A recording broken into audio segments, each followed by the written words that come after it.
Zipper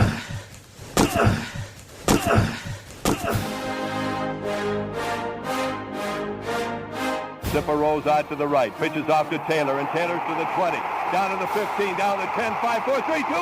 Touchdown, Billy Taylor! Touchdown, Billy Taylor! Billy Taylor scored a touchdown from 21 yards out. The crowd goes berserk. It was November 22nd, 1969. That they came to Barry, Michigan, all dressed in maize and blue. The words were said, the prayers were read, and everybody cried. But when they closed the coffin, there was someone else inside. Oh, they came to Barry, Michigan, but Michigan wasn't dead. And when the game was over, it was someone else instead. 11 Michigan Wolverines put on the gloves of gray, and as the organ played the victors, they laid Woody Hayes away. Under center is Wangler at the 45. He goes back. He's looking for a receiver. He throws downfield to Carter.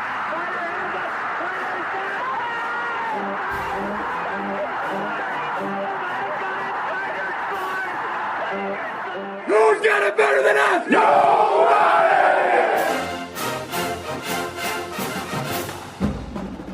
Welcome to the Michigan Man Podcast on Wolverine Sports Radio, a member of the V-Sporto Network, and in partnership with SB Nation's Maize and Brew, for Wolverine fans from coast to coast.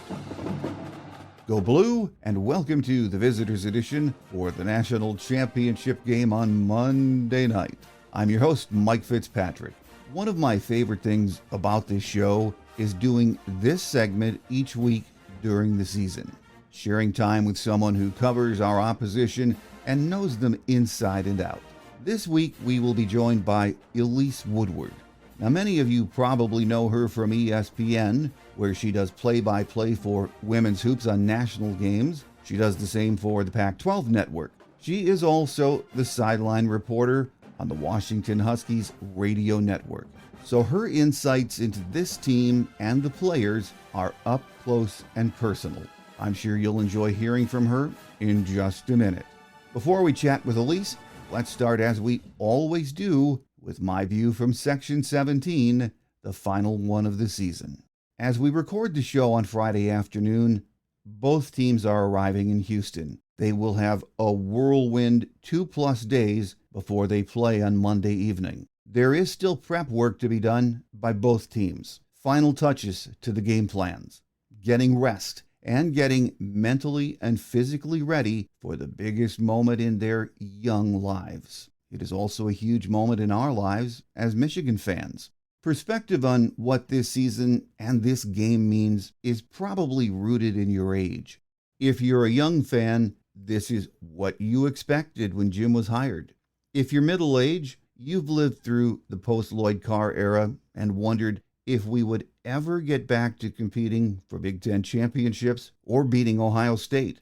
If you're an old-timer, you lived through the glory years of Bo and Lloyd, then experienced the almost 2 decades of frustration that you thought could never happen with Michigan football.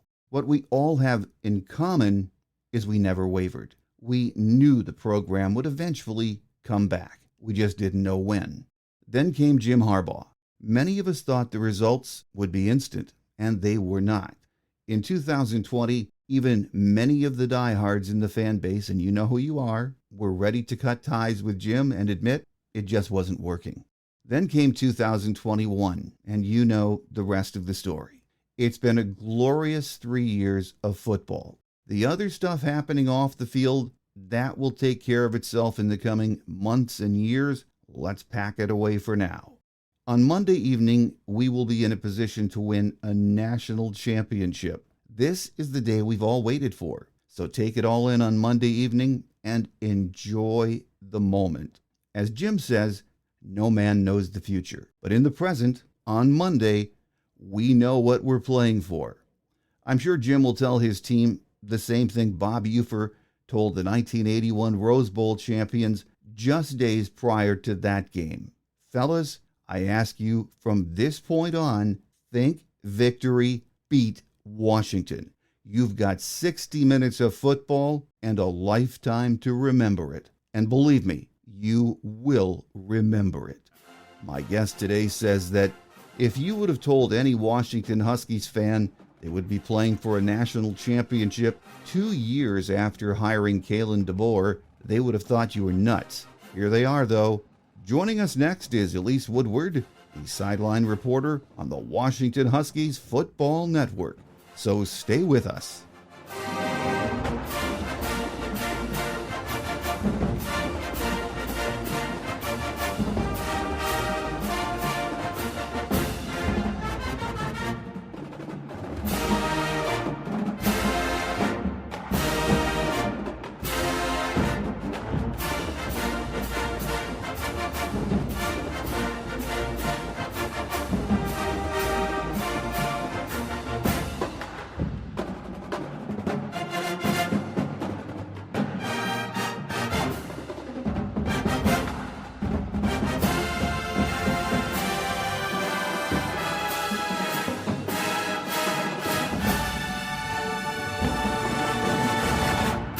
Joining us today to talk about that big national championship game on Monday night is Elise Woodward, who's the radio sideline reporter on the Washington Huskies Football Network. Elise, Happy New Year and welcome to the show. I'm glad to be here. It's been a really, really exciting weekend season for sure. Oh, yes. Very exciting for everyone involved. And I know besides being the sideline reporter for the Huskies, you are also a proud alum, a former captain on the basketball team. So this has to be in so many ways a very special event for you. Yeah, it most certainly is. I remember on my recruiting trip, I played basketball, like you said, and I got to meet Don James after they'd won the national championship back in '91. And I was thrilled, and it's a memory that I'll never forget because I was a huge football fan growing up. My brother played football at Oregon, and I grew up in Oregon and went up north to Seattle, and I haven't left. And I mean, the proud tradition of Washington football, it's really exciting for this program to get back under Kalen DeBoer in just year two. Well, I noticed on Twitter you mentioned how sweet it was to be on the sidelines watching Michael Penix dissect the Texas secondary on Monday night. And once again, he was scary good, wasn't he? He was absolutely. And, you know, he is a guy that is so accurate and so smart. And Ryan Grubb and Kalen DeBoer have an offensive system that fits Michael Penix perfectly. Their offensive line has been stellar all season long. And, I mean, as good as Michael Penix was, and he's brilliant, in my opinion, and I've seen a lot of them, he's the best quarterback in Husky history. And, you know, that's including a guy like Warren Moon, who's an NFL Hall of Famer. And I saw Warren Moon on the sidelines earlier this season, and he goes, oh yeah, he can spin it as well or better than I can, which is saying something because Warren Moon had an absolute gun. So it's just really exciting to see this offense and the way that they can move the football and the weapons that they have all over the place. As Big Ten fans, we're no stranger to Michael from his time at Indiana, and unfortunately he had a lot of injuries in those years he was at IU, but you could see the talent there. But in just 2 short years, it's been amazing to me. What he's done at UW is just absolutely astounding, isn't it? Yeah, and it is interesting when you go back at his time at Indiana. When he was healthy, I mean, he beat Michigan. He beat Michigan State. You know, he had some big wins when he was healthy. And you just feel for a guy that, 2 ACL tears, an AC joint sprain, and another season-ending injury. It's when he was in the transfer portal, a lot of Husky fans were looking at the former Fresno State quarterback to come in, who had been a Husky and had played under Kalen DeBoer, a guy by the name of Jake Haener, who's in the NFL now. And a lot of people did not know much about Michael Penix.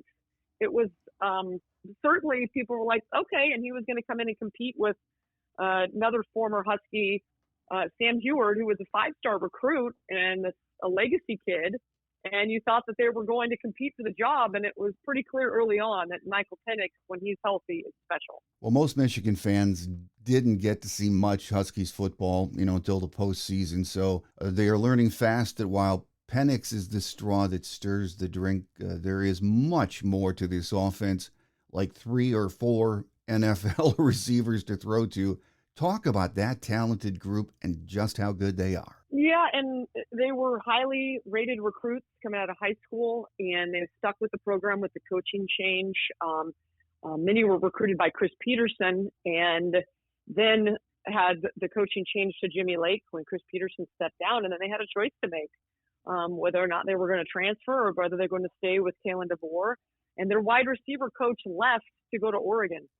And that was, a big moment for those guys to be like, okay, what are you going to do? And they all decided to stay. And I will say that this group has phenomenal hands, and they get open and they work so well with one another. Rome Odunze is as good as anybody in the nation. And I know everybody thinks Marvin Harrison Jr. is great, and he is. Rome Odunze is right there with him. He is fantastic. He's big. He's strong. He has hands that, I think he may have just a couple of drops all season long. He's been stellar. And it's the wide receiving crew too. Jalen Polk, who has been an absolute stud. We call him Big Play JP because, when third down comes, that guy just, he moves the chains.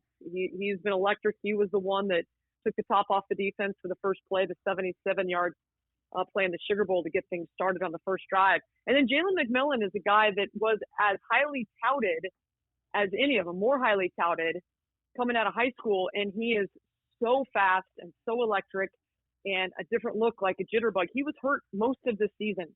He's a 1,000-yard receiver a year ago. He will be playing in the NFL. He is super competitive and feisty. And, the Husky offense for a while wasn't putting up as big a numbers. And that's when Jalen was hurt. Well, he is healthy. He had 131 yards against Oregon in the Pac-12 championship. And you saw what he could do in the Sugar Bowl against Texas. And he is a huge difference maker for this Washington offense. Well, I know when I see highlights of Washington during the season, it's usually of Penix and the high-flying passing attack, but there's much more to the offense, especially the running game. Dylan Johnson is a very good running back, went over 1,000 yards again, but he was carted off late in Monday's game. Does it sound like he's going to be ready to go by Monday? Yeah, it's crazy. He got hurt in the Oregon State game when the Huskies got a win against top 10 Oregon State, and he got hurt late in that game, and he has been dealing with a foot/ankle injury ever since. He was not healthy in the Oregon game in the Pac-12 championship, and he ran all over Oregon. He is one of the toughest guys, just runs hard. He's a one-cut back. He's going to get you 4 or 5 yards. He's just tough as nails. And that's why, I think Husky fans collectively, when he was unable to get off the field with 50 seconds to go, and by the way, that rule needs to be changed in college football. That was just absolutely ridiculous that they couldn't wind the clock once the ball was set with an injury for the offense. Like, why does that rule even exist? I have no idea, but the fact that he couldn't get off the field and it almost cost the Huskies a chance to go to the national championship, it would have just been sickening for a guy that has been as tough and as physical and has been so consistent. He was 250 plus yards at USC, and as I said in the Pac-12 championship game, he was the key. Hopefully he's going to be okay. The early indicators are that he was wearing a walking boot, but that he should be able to play. How effectively, we'll see, but it is the same injury that he's been dealing with for the last month or two, and he's been playing great despite that. Well, if he can't go, how much does that impact the offense, Elise? Because when you look down the stat sheet, I don't think there's anyone else in that backfield room over 200 yards, is there? Yeah, and it's pretty crazy they lost their number one back, Cam Davis, before the season started. He was the top returning back. He had double-digit touchdowns a year ago. And he's 5 months out of ACL rehab, so he's not going to be able to go. I thought, well, maybe, but no, he's not going to be ready until spring ball. They have some other guys that have come in and had good moments, but Dylan Johnson just kind of took over the role and, seized it. Will Nixon is a transfer from Nebraska. Tybo Rogers is a true freshman who has shown some real glimpses, but again, he's a true freshman. He's a different type of back. He's more of a scat back. He's got really good hands. He's just not that power back like Dylan Johnson is, but he has proven when he's played that he's definitely got some talent. So if Dylan Johnson was unable to go, it's just going to put more pressure on that Husky passing game. Well, I'm guessing Michael Penix, the receivers and the running backs, if you ask them, would say the reason this offense really goes is because of that O-line. And I think they'd be right, too. They're the Joe Moore Award winners this year, so that is a really good group up front, isn't it, Elise? It absolutely is. And they're really athletic on the edges. They have a true freshman center who's undersized, but is so smart and knows leverage and is very fast. And despite being only about 280 pounds, he has been one of the best linemen on the West Coast. But the two tackles will be playing at the next level. Troy Fautanu, number 55. You don't see a lot of offensive linemen that wear their jersey as a half shirt. That's usually a wide receiver or like a DB thing to do, but he does, and he's so athletic. He has excellent feet. The right tackle is actually the blind side tackle since Penix is a lefty, and he's Roger Rosengarten. He has had an outstanding season as well. Then collectively, this team does so many motions, and they have so much movement at the line of scrimmage before, they get set and ready to go. And these linemen, we saw Troy Fautanu, the left tackle, go in motion and set the edge on the right for the touchdown. I think it was the second rushing touchdown for Dylan Johnson against Texas. And, it's really fun to see how this offense is creative, and yet for the most part, they have avoided the false start penalties despite all that motion. There's a reason why this group was named the best offensive line in football. Well, Elise, I'm an old guy, so I go back to the Don James era of Washington football. You mentioned him. Yeah. I remember when he was on staff in Michigan, on Bo Schembechler's staff, and you were mentioning Warren Moon. He's the same age as I am. The Huskies have had some really good offenses in my lifetime, and of course, we've hooked up in a few Rose Bowls and a few regular season games. But, I've never seen one this dynamic. And, I hesitate to say they're unstoppable, but they're darn close to that, aren't they? It just feels like, and, the interesting thing about them is that every single game of this stretch after they thumped Michigan State on the road has been close. It's been within single digits. It's been remarkable. And yet it felt like they just haven't had the one or two plays and it's been weird things like the injury to Dylan Johnson or whatever the case may be, where it's like you feel like they should be winning by 2-3 scores, and yet it's close. And so this team has been super clutch. Their offense has been forced to make key plays late. In the Apple Cup win over Washington State, it was 4th and 1 in their own territory in a tie game with less than 2 minutes to go, and they rolled the dice on 4th down, and they have an option pitch to Roma Dunze, their wide receiver, that, moved the chains, and they were able to go down and make the winning field goal. Game after game after game, this team has been able to make clutch plays. And you just feel like they're so experienced, they're so tested, and they are unflappable. They just have this belief that they are going to win. And it's been really remarkable to see how this team has been able to finish in the fourth quarter. Let's flip it over to that defense for a minute. We know what the offense can do. The defense seems to be, a bend but don't break kind of a unit. But when they've had to be clutch, when they've had to get stops in games, they do it, don't they? Yeah, absolutely. And the one thing with this defense is at halftime, they've been able to make adjustments all season long. They're a much better second half defense than they are in first when you look at the numbers. And they've got some real playmakers. Braylon Trice, who had an outstanding Sugar Bowl, a couple of sacks, 3 TFLs. He's slated as a top draft pick, first, second round guy on the edge. And he's one to definitely, he's a menace. His sack numbers aren't where they should be. He's got good sack numbers, but he is always in the quarterback's face, and he's always putting pressure on him. But I think for Washington's defense, the big thing, we remember Jim Harbaugh when he was at Stanford, and he would run 3 tight ends and super heavy sets. And I would imagine that he's going to try to do the same thing. And just, I thought Texas was able to gash UW with the run. And really, I thought that, their run game looked pretty good. It was their passing game. I wasn't that impressed with Quinn Ewers compared to the quarterbacks that the Huskies have seen in the Pac-12, Caleb Williams and Bo Nix and Cam Ward at Washington State and Noah Fafita at Arizona. The Pac-12 quarterbacks this year were unreal. And just eye test for me, Quinn Ewers wouldn't have been top half of the Pac-12 in Pac-12 quarterbacks that the Huskies have faced. JJ McCarthy, I'm sure that Jim Harbaugh and Michigan would just love to give to Blake Corum and say, do your job and never even have to pass the football. So, I think the real key for Washington's defense is slowing down that run game. Well, Elise, in the Big Ten, we know all about Coach DeBoer from his time at IU, and he was highly regarded when he was in the conference. Just a great football coach, and the cupboard was not bare from a talent perspective when he got out there to Seattle, but he's pulled things together there in short order and really has instilled a new program culture, hasn't he? Yeah, absolutely. And I do think that so many guys, that culture was there with most of the roster because of Chris Peterson.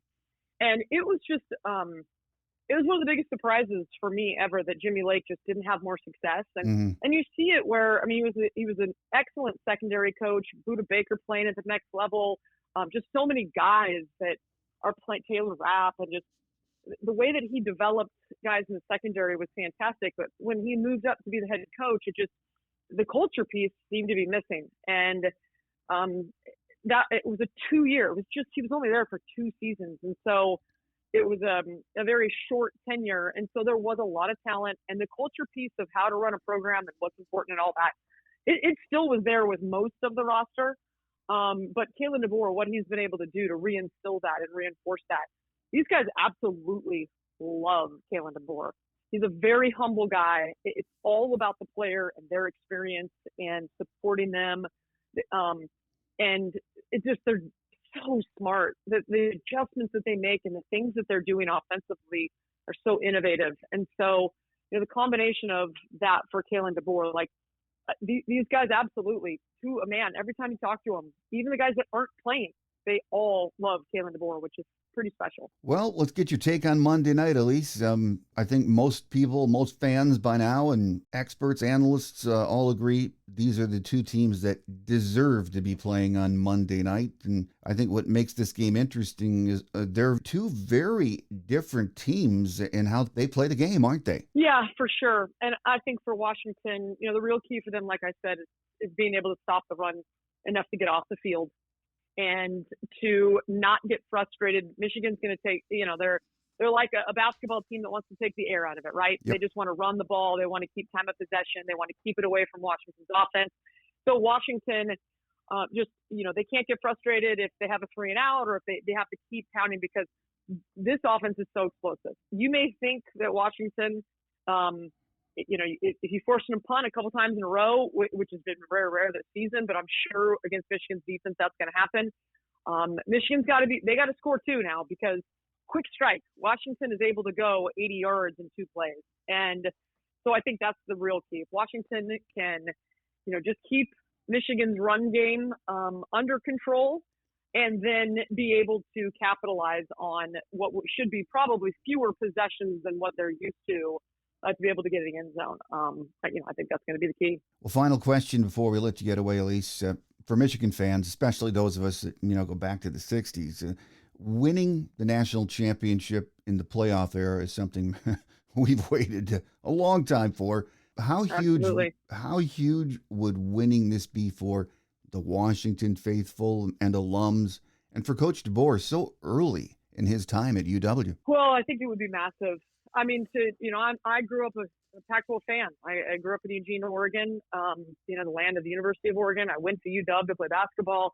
I love the Pac-12. I loved the old school Rose Bowl Pac-12 Big Ten matchup, Pac-10 Big Ten matchup going all the way back. It just, for us on the West Coast, it is really sad to see the Pac-12 go. And I think there's also, countered with the excitement of the fact that the Huskies got the opportunity to join the Big Ten, which it's a wonderful conference. And I think fans are genuinely excited about that.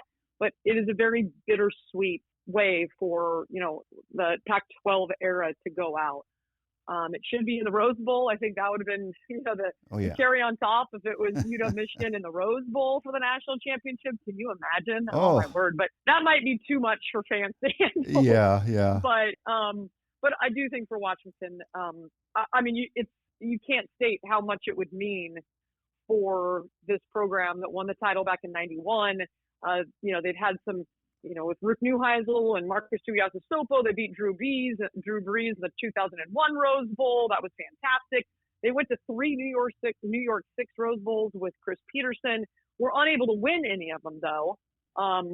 Faced some great teams in those New York Six games, as you would imagine. But for them to win the Sugar Bowl and get there in the the new Final Four format, and then if they were to actually get the job done and finish it with a national championship, I mean, it the same as Michigan. I mean, this is everything you've ever played for and everything you've ever wanted, and it just your program will reap the benefits for years after you win a national championship. So, I mean, it's 60 minutes from being legendary. With us today has been Elise Woodward, the radio sideline reporter on the Washington Huskies Football Network. And Elise, we thank you so much for carving out the time for us. And what's funny about this is we get together again on October 5th. Yeah.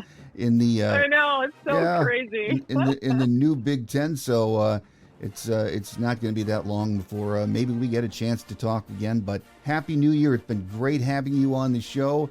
And I think we're in for a humdinger on Monday night. Oh, yeah. I'll tell you, I'm already excited. I can't wait. I cannot wait. So I will see you in Houston, all right? All right.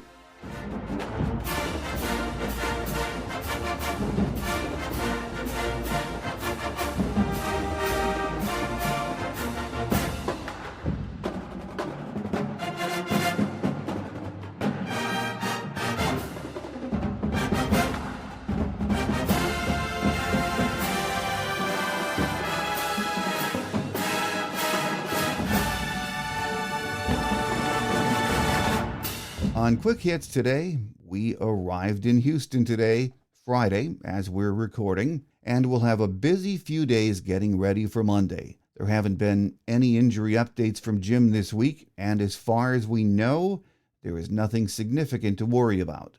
Here are a few game day notes of interest. We have played Washington 13 times, winning 8 of those games. The first meeting was in Ann Arbor on September 25th of 1954, a 55-0 Michigan win. The last meeting was on September 11th of 2021, also in Ann Arbor. It was a night game with a crowd that was rocking, and we won in impressive fashion 31-10. After Monday's game, Washington will be a member of the Big Ten. Oddly enough, we will turn around and play them again this year in conference play on October 5th out in Seattle. So here we are. This season has been a wild ride.